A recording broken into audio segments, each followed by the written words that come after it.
Lessons on stress and success from the movie Click. It is one of my favourite movies, and the reason being is that it resonated so much when I watched it the first time, to the point where it made me tear up. But it's also interesting when I speak to some of my executives and how much their lives can mirror that movie as well. Now, for those of you that have not seen it, it opens with Adam being a stressed out workaholic.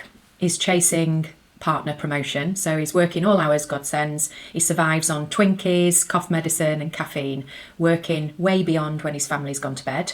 He misses his son's swimming competition, he has to cancel a camping trip, and he finds family gatherings boring. And his poor old dad keeps repeating this trick he's been doing for 30 years where he makes a coin, or he bites into a coin.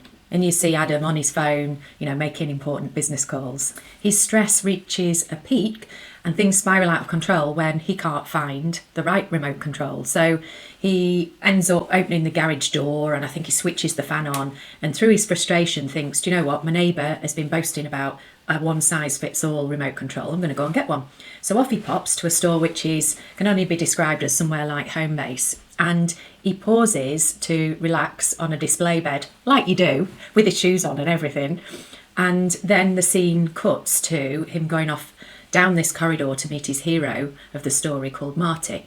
Marty has invented this all-in-one remote control. What this remote control enables him to do is to fast forward through all of those mundane bits of life, even including romancing his wife. The remote control learns that he wants to skip over sickness, for example, and all of those family gatherings. But soon the remote takes on a life of its own. It's on autopilot, and it skips really important events such as his dad's death.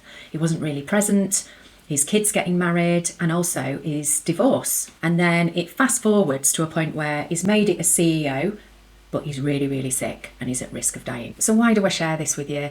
It's because the story resonated with me so much. In the early days of my career, I was certainly pushing for that next level all the time, that promotion, but even running my own business, that bigger client, that bigger deal, to the extent where it started to impact on my marriage. And thankfully, I was able to seek counselling before my daughter was born. Getting sick certainly transformed my perspective on health and well-being and my relationship with work. Now, the core issue, both personally when I got sick, but also with Adam in his movie, is that the stress stemmed from a need to prove our worth and never actually feeling good enough. Because when he's enough.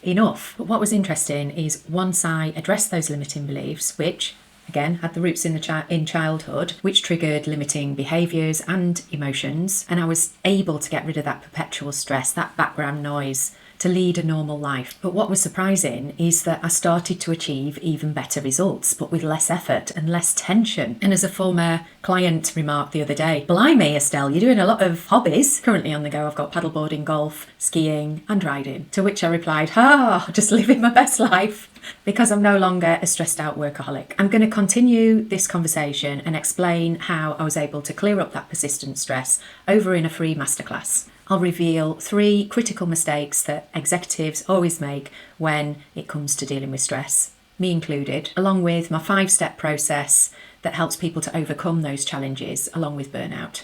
Click the link below to join. I'm Estelle Reed, best-selling author, coach and speaker. Don't forget to follow so that you get more free tips and resources like this.